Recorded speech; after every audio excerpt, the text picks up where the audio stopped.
La surprise n'a pas eu lieu, Islam Makhachev s'est facilement débarrassé de Bobby Green, le Dagestanais s'est imposé sur KO technique au premier round et ajoute là une 10e victoire consécutive à son palmarès. En attendant de voir Charles Oliveira défendre sa ceinture contre Justin Gaethje, Islam se positionne comme un sérieux prétendant au titre.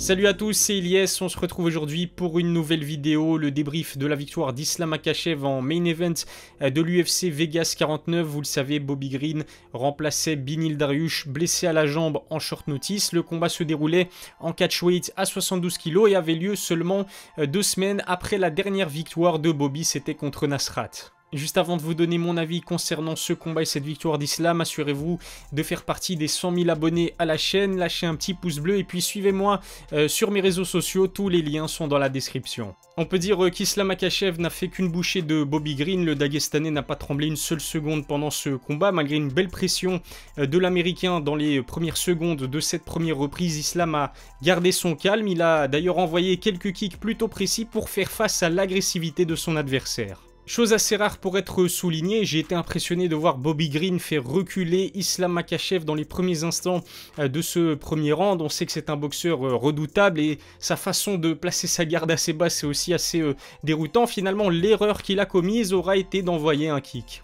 Islam Makhachev a évidemment intercepté son attaque, c'est un combattant doté d'un timing impressionnant, on l'a vu faire la même chose lors de son dernier combat contre Dan Hooker, il a intercepté le kick du néo-zélandais, l'a amené au sol pour finir par s'imposer sur soumission. Alors c'est vrai qu'il a eu un peu plus de difficulté à reproduire la même chose face à Bobby Green, mais sa deuxième tentative de takedown était la bonne. Lorsque vous vous retrouvez au sol face à un monstre comme Islam Makhachev, j'ai envie de dire que les carottes sont cuites, alors je m'attendais à ce qu'il essaie de finaliser le combat sur une soumission. Il ne l'a pas fait, il a préféré finir sur un grand endpoint assez solide qui a contraint l'arbitre à stopper le combat après seulement un peu plus de 3 minutes dans cette première reprise. Victoire facile du protégé de Khabib dont c'est donc la 10e victoire consécutive. En plus d'enchaîner avec une 10e victoire d'affilée, il s'agit aussi du 4e finish consécutif pour Islam. On se souvient que ses détracteurs lui reprochaient le fait d'être un combattant ennuyant qui ne s'impose finalement que sur décision. Aujourd'hui, le Dagestanais a donc prouvé qu'il pouvait aussi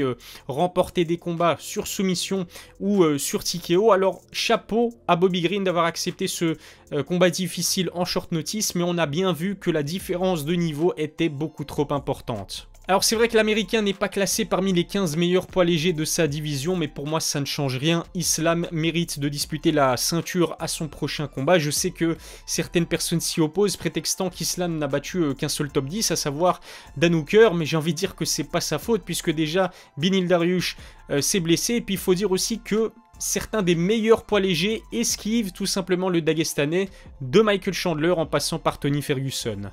Dites-moi ce que vous en pensez en commentaire, est-ce qu'Islam Makhachev a gagné le droit de disputer la ceinture dès son prochain combat ou est-ce qu'il doit d'abord l'emporter face à un autre top 10? Pourquoi pas Beneil Dariush? J'ai hâte de lire votre avis. À la suite de cette victoire, Islam et Khabib ont en tout cas plaidé pour un title shot dès son prochain combat. Si on en croit ce qu'ils disent, Dana White leur aurait promis que ça allait se faire en fin d'année à Abu Dhabi. C'est quand même une hypothèse assez fiable quand on sait à quel point Makhachev est un combattant populaire dans cette région. Reste à savoir aussi face à quel adversaire, puisqu'on sait que normalement, Charles Oliveira défendra sa ceinture face à Justin Gaethje le 9 mai prochain.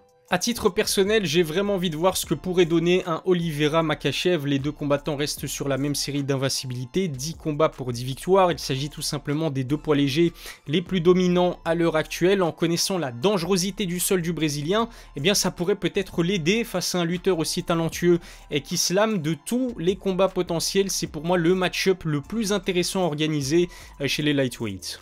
Encore faut-il que l'UFC résiste aux sirènes de l'argent puisqu'un certain Conor McGregor a fait une déclaration fracassante ce week-end. Présent à Dublin pour assister au Bellator, le Notorious en a dit un peu plus sur son avenir. McGregor va reprendre les sparring au mois d'avril et il vise un retour dans l'octogone au mois de juillet. Mais attention, pas face à n'importe qui, face à Charles Oliveira. L'Irlandais veut se mesurer au Brésilien pour le titre bien évidemment. Il a même appelé Do Bronx à patienter avant qu'il ne défende sa ceinture contre Justin Gaethje. L'UFC pourrait donc organiser ce combat, céder à l'appel de Conor McGregor et jouer un sale tour à un Justin qui sort d'une victoire contre Michael Chandler.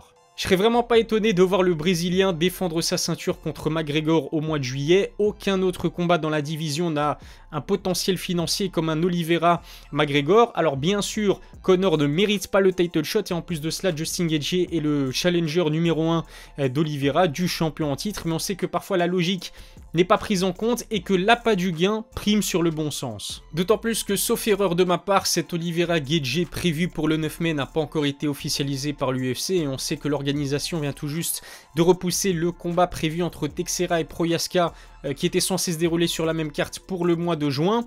Si on est logique, Charles Oliveira devrait défendre sa ceinture contre Justin Gaethje et le vainqueur ira ensuite défier Makhachev à Abu Dhabi. Voilà ce que je pouvais dire sur cette victoire d'Islam Makhachev face à Bobby Green. N'oubliez pas de vous abonner à ma chaîne YouTube et à lâcher un petit pouce bleu si ça n'est pas encore fait. Suivez-moi aussi sur mes réseaux sociaux. Je viens d'ailleurs tout juste d'inaugurer un nouveau compte Instagram. Tous les liens sont dans la description. Je vous souhaite de passer un excellent dimanche et à la prochaine pour une nouvelle vidéo.